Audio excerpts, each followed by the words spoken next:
Pick করতে একটু late হয়ে যায়। মানে রেডি তো যখন রেস্টুরেন্টে ঢুকলাম দেখলাম খেলা একদম জমে উঠেছে। আজকে চলে গেছিলাম রানাঘাটেরই সেই ফ্লেভার্স অফ রানাঘাট রেস্টুরেন্টটায়। অনেক দিন থেকেই ফেসবুকে ঘোরাঘুরি করছে এই রেস্টুরেন্টের ছবি।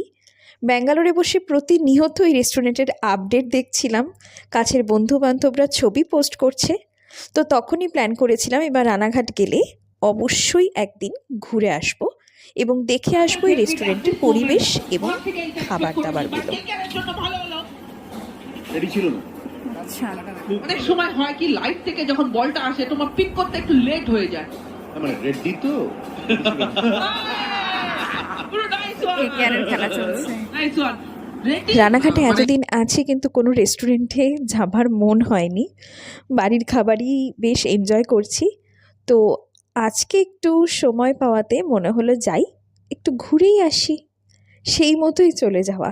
পরিবেশটা বেশ সুন্দর আর খুব সুন্দর হাওয়া দিচ্ছিল, প্রচুর খোলামেলা এবং চারপাশে বেশ গাছগাছালি অনেক আছে। সেই মতো চলে গেলাম একদম ওপরের খোলা যে পরিবেশ সেইখানে বসে একটু খাবারগুলো এনজয় করতে। এমন একটা জায়গা পছন্দ করলাম খাবারের জন্য যেখান থেকে কেকেআরের ওই খেলাটা বেশ পরিষ্কার দেখতে পাওয়া যায়। আর হ্যাঁ, নিজের চেয়ার টেনে নিজে বুঝতে পারি। হ্যাঁ, যাই হোক, দেবায়ন ওদিকে খাবারগুলো অর্ডার করছিল। এই দায়িত্বটা আমি বরাবর ওর ওপর ছেড়ে দিয়ে নিশ্চিন্ত থাকি, কারণ ওর টেস্টগুলো ভীষণই ভালো।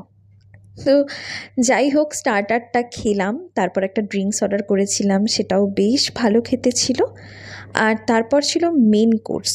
আমার মিক্সড ফ্রাইড রাইস অনেক দিন ধরে ট্রাই করার ইচ্ছা, এখানে এসে সেটা আজকে করেছিলাম। কিন্তু খুব খারাপও নয়, খুব ভালোও নয়, তবে হ্যাঁ, আগের দিন ওই বেথুয়ার আলাপনের থেকে ডেফিনেটলি ভালো।